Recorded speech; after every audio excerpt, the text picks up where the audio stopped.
Dhe pyetja që lind fare thjesht është se ku e dinin këta shtetas tuaj me zero eksperiencë, se do të merrin miratimin paraprak që kishin bërë gati një dosje të tërë për vetëm 26 ditë.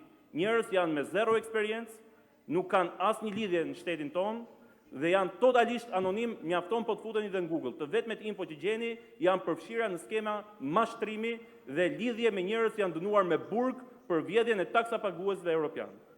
Nderuar qytetar, Banka Qendrore në abuzim me dispozitat ligjore në fuqi refuzon t'i bërë në dispozicion dokumentacion e plot një ligjvënësit Republikës Shqipërisë.